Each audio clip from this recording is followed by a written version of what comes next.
Bonjour et bienvenue à cette formation où je montrerai comment implanter un Odoo en utilisant les bons concepts de Data Container Only. Donc, nous allons commencer cette formation en créant une nouvelle pile sur un environnement Docker fraîchement installé. En tout cas, j'espère. Nous allons donc procéder en appelant cette pile site Gjacq. Site Gaston, mettons. Nous allons donc continuer en lui disant qu'on va partir ce site sans aucun Docker. On va partir d'une pile vide. Je veux montrer comment le faire avec l'interface usagée, quoi qu'on pourrait le faire avec un Docker Compose, mais ça sera plus explicatif de le faire de cette manière.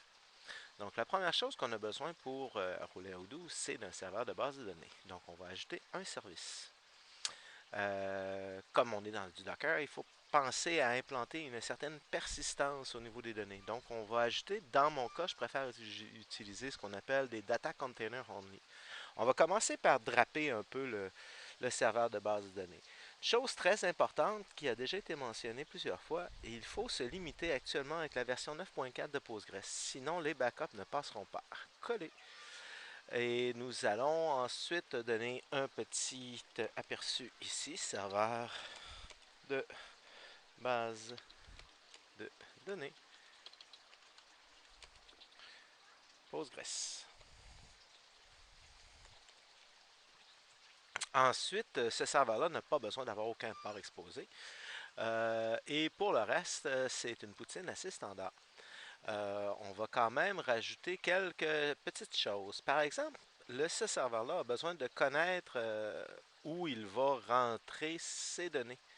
Et cette variable-là s'appelle pgdata et on doit la renseigner avec le répertoire en question, qui va être pgdata. Donc, c'est la particularité que cette image-là... Ah oui, et ensuite de ça, on va ajouter deux autres variables d'environnement. La première pour renseigner le nom de l'usager Postgres. Habituellement, c'est Postgres dans un environnement Postgres, mais dans notre cas, on va le transformer pour Odoo. Ensuite de ça, nous allons aussi utiliser une variable permettant d'assigner un mot de passe à cet usager. Et à ce moment-là, pour les besoins de la cause, nous allons utiliser un mot de passe que nous pourrons changer par le futur. Euh, Comme ça, ça m'irait très bien. Donc, qu'est-ce qu'il y a d'autre à faire pour notre serveur de base de données? Je dirais que c'est pas mal tout. Bon, généralement, j'aime bien aussi, bon ça, on pourra revenir un peu plus tard sur les affinités. Vu qu'on n'a qu'un seul serveur, ça n'a pas d'intérêt actuellement. Donc, nous avons créé notre service. Nous allons créer maintenant son sidekick. Nous allons aller avec un DB data. Nous allons lui renseigner ici que nous voulons avoir volume. On va ajouter un volume. Et là, on va utiliser un volume réel. Donc, je n'ai pas d'idée de la structure des fichiers en arrière n'ayant pas d'accès au host. Donc, je vais y aller avec slash site slash Gaston. Et lui dire que ce répertoire-là va pointer vers le répertoire que nous avons assigné à la variable d'environnement. Nous allons rajouter nos trois variables d'environnement. Ça ne serait pas nécessaire, mais c'est une bonne habitude que j'ai pris, vu que ce container-là ne roule pas. Il n'est là que pour supporter la persistance des données. Mais l'idée d'avoir les variables d'environnement bonnes dans les deux containers permet de s'assurer que nous serons en mesure de rentrer dans ce container-là et de l'utiliser de la même manière que le container sur lequel qu'il utilise normalement. Donc, nous avons copié les données d'usage. Donc, nous avons dit que c'était un sidekick. Ce sidekick-là, c'est un data container only. Donc, nous allons lui dire never au niveau du restart. Nous ne voulons pas que ce container-là soit lancé plus qu'une seule fois. Pour s'assurer d'ailleurs que ce container-là ne s'arrête immédiatement, nous allons changer sa commande de référence pour un bin/true. Bin true retournant la valeur true et terminant le programme. Donc c'est vraiment uniquement une question de lancer le container et de l'éteindre immédiatement. Il va servir juste à rester là en place lorsque nous allons faire des mises à jour. Il est très important pour le sidekick de ne pas always pull image before creating. On est mieux de ne pas jamais mettre à jour le sidekick. Ou si on met le sidekick, il n'y a pas de raison de mettre à jour le sidekick. Le sidekick, finalement, c'est juste la persistance des données. C'est là où sont enregistrées les données de notre image. Mais en le faisant de cette manière-là, on a exactement les bons droits de l'image en question. Donc, nous avons, si je ne me trompe pas, réglé toutes les choses. Ah oui, la petite chose qui nous resterait, c'est dans DB ici. Nous allons dire volume from BD data.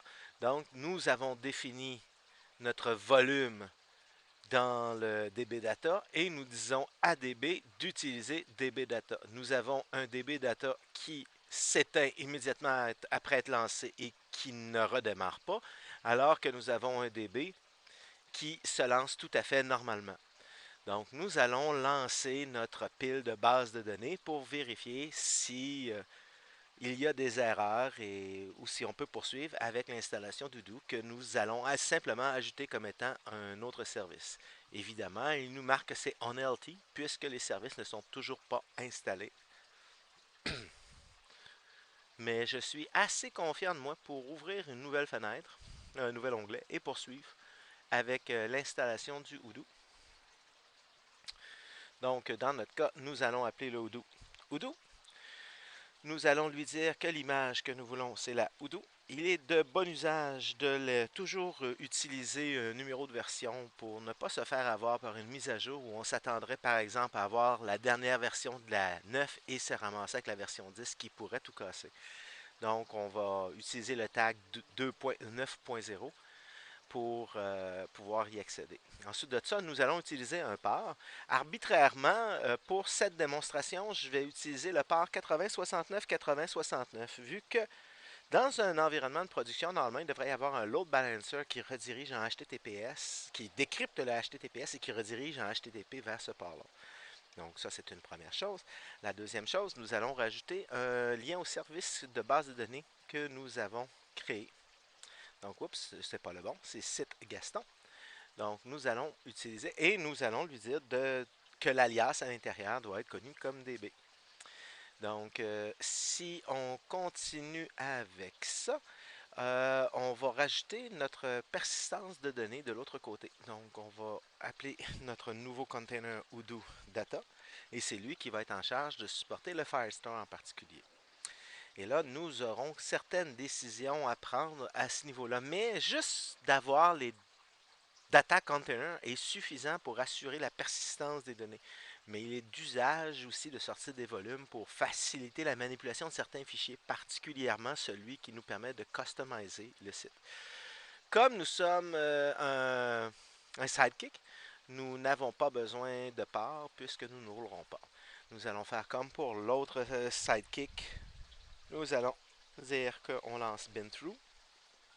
Nous allons lui dire que on rajoute des variables d'environnement que nous rajouterons aux deux systèmes d'ailleurs. Les variables d'environnement vont être pghost, qui sera db. Donc on voit qu'on pourrait effectivement changer les noms des bases de données.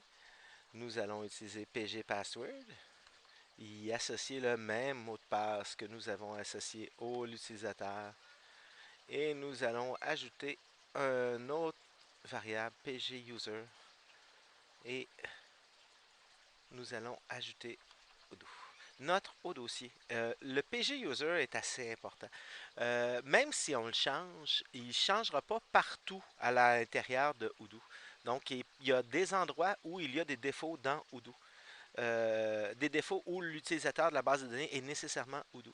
Et il faut absolument qu'il ait les droits root sur les droits Postgres finalement sur le serveur de base de données. Sinon, il n'est pas en mesure d'effectuer complètement la restauration d'une base de données. Un souci assez désagréable. Donc, si on continue avec notre serveur, nous sommes... Oups, c'est binthrough et non pas binture. Si nous revenons, c'est notre data container. Nous allons lui dire never start.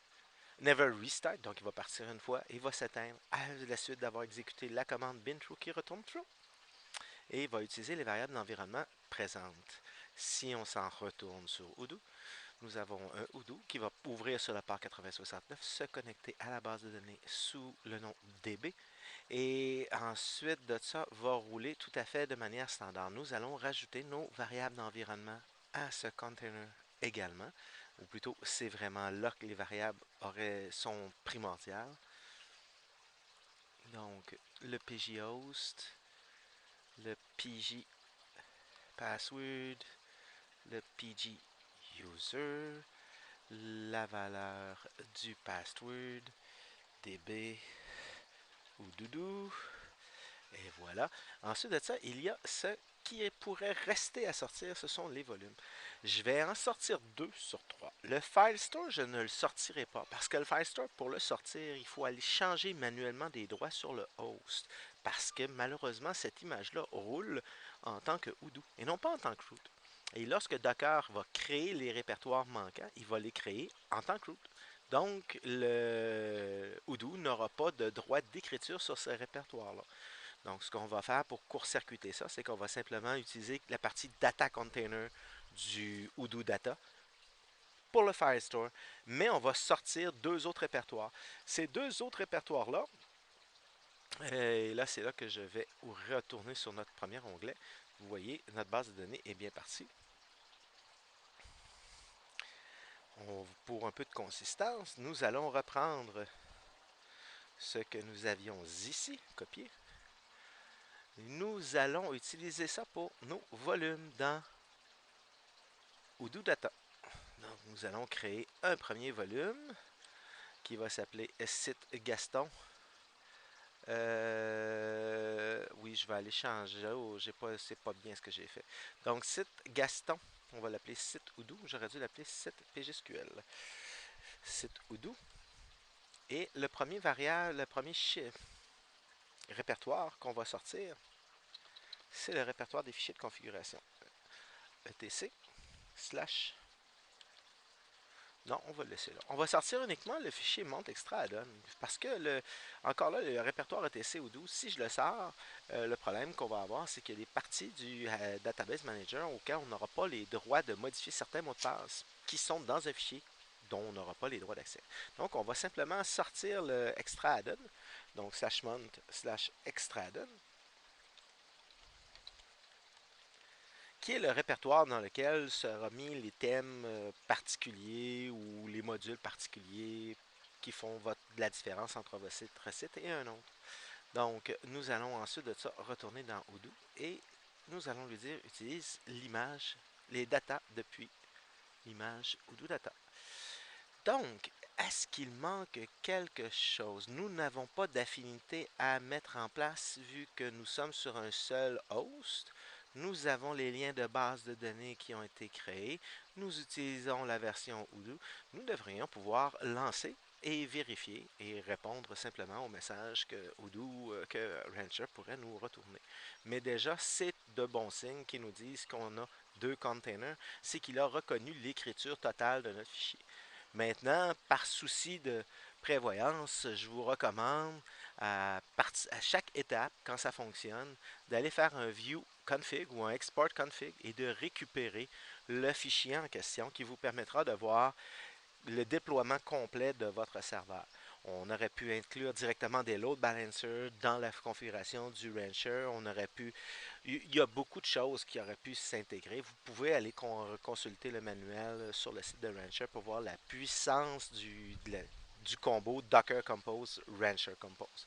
Donc, si nous retournons sur notre site, Stack All, nous allons attendre encore quelques instants puisqu'il va télécharger les versions, mettre en place et il va après ça ouvrir les ports. Donc le networking n'est pas encore en place vu que les ports ne sont pas encore ouverts.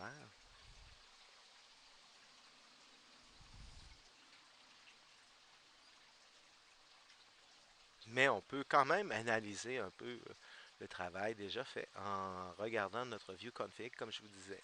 Donc on voit qu'on a une base de données qui utilise un data container Le data container, on voit bien l'utilisation ici du Sidekick qui est ici. On voit que le site est actif d'ailleurs. On voit les mots de passe qui doivent être similaires aux deux endroits. On voit bien l'image Odoo qui déroule. On voit bien l'image Odoo Data qui est le sidekick de Odoo et qui ne roule qu'une fois. Et on voit qu'elle roule bin true. Donc j'ai vraiment l'impression qu'on a finalisé notre installation comme du monde. On va aller sur le Rancher. On va retourner voir le stack. Nous voyons notre stack.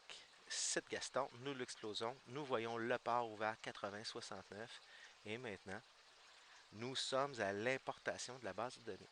Je vais terminer l'enregistrement de cette vidéo et procéder avec le début de l'enregistrement d'un autre pour permettre de différencier les choses. Sur ce, bonne journée.